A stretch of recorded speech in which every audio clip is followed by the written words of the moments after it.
Moin zusammen und herzlich willkommen im Jahr 2025. Ich hoffe, ihr seid alle gut in das neue Jahr gestartet. Passend dazu gibt es heute einen Rückblick zu meinen Investitionen aus dem Jahr 2024, wie sich mein Portfolio von Anfang bis Ende entwickelt hat. Viel Spaß! Das Jahr 2024 lief überdurchschnittlich gut, mit einer Performance von 20,59% bzw. 7.310 Euro. Das ist auch wieder ein gutes Beispiel dafür, dass egal wie schlecht die Nachrichten bezüglich der wirtschaftlichen Lage auch sind, die Kurse weiter steigen können. Aber genau an dieser Stelle sollte man sich auch die Frage stellen, wie nachhaltig denn die Kursanstiege überhaupt sind.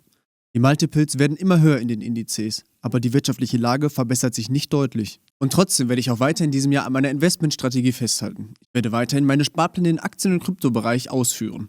Falls ihr mehr dazu wissen wollt, wie ich denn 2025 investieren möchte, schaut euch doch gerne mal mein letztes Video an. Mein aktuelles Gesamtvermögen im Aktiendepot beträgt 61.076,89 Euro, bestehend aus meinem Portfolio und einer Cash-Reserve in Höhe von 18.081,96 Euro. Die Kursgewinne aus dem Jahr 2024 belaufen sich auf 5.417,32 Euro. Die bereits realisierten Kursgewinne auf 3.982,60 Euro.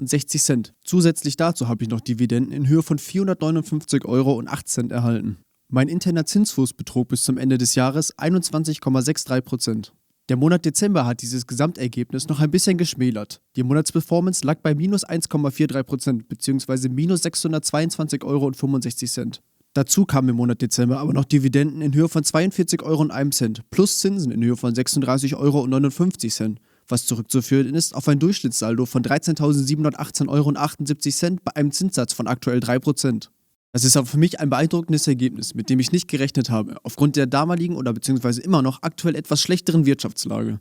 Ich habe nicht damit gerechnet, dass die Kurse so extrem steigen, vor allen Dingen wenn man auf den MSCI World blickt oder auch auf die Kryptomärkte. Aber trotzdem bleibe ich rational und nehme die Gewinne mit Demut entgegen, vor allem im Hinblick auf die aktuell hohen Bewertungen.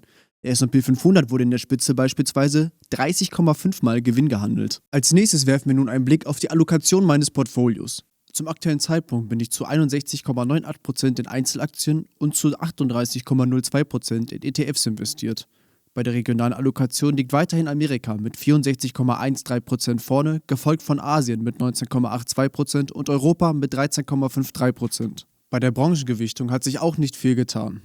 Momentan liegen die Nicht-Basiskonsumgüter und IT gleich auf mit jeweils 21,09%, gefolgt vom Finanzwesen mit 14,87%. Damit können wir jetzt auch diesen Teilbereich abschließen und widmen uns jetzt in folgendem den Käufen und Verkäufen aus dem Monat Dezember. Wie immer wurde auch im Monat Dezember mein Aktiensparplan ausgeführt. Hierbei investiere ich im Verhältnis 70:30 500 Euro pro Monat in die Aktien-ETFs Core MSCI World und MSCI World Emerging Markets EMI. Das soll dazu dienen, breit und diversifiziert Vermögen aufzubauen, um sich auf die Rente später vorzubereiten. Ich möchte damit vom Zinseszinseffekt profitieren und habe deswegen auch sehr früh angefangen, viel Geld in diese ETFs zu sparen. Denn Zeit ist in diesem Fall der größte Hebel beim Investieren. Ich habe diesen Monat aber auch wieder einige Einzelaktien neu ins Portfolio aufgenommen oder meine Position aufgestockt. Darunter waren in diesem Monat die Unternehmen Realty Income, Mondelez, Samsung und Supermicro Computer. Wer sich für die Position Realty Income interessiert, dem habe ich unten mal mein letztes Video verlinkt. Dort habe ich das Unternehmen einmal genauer unter die Lupe genommen. Ich habe in diesem Monat aber nicht nur Aktien gekauft, sondern auch einige meiner Positionen verkauft, um Kursgewinne zu realisieren. Welche das sind,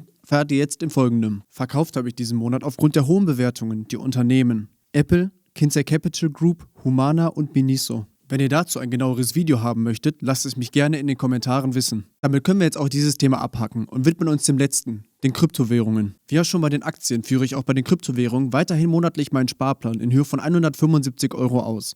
Dabei investiere ich 100 Euro in Bitcoin, 50 Euro in Ethereum und 25 Euro in Solana. Mein aktuelles Krypto-Gesamtvermögen beläuft sich auf 5.095,42 Euro. Und damit beläuft sich zusammengerechnet mein Gesamtvermögen auf 66.169,56 Euro. Und damit war es das auch schon wieder mit diesem Video. Ich hoffe, es hat euch gefallen. Wenn ja, lasst doch gerne ein Like und ein Abo da und vergesst nicht, die Glocke zu aktivieren. Ich hoffe, wir sehen uns dann beim nächsten Mal. Bis dahin, ciao, ciao.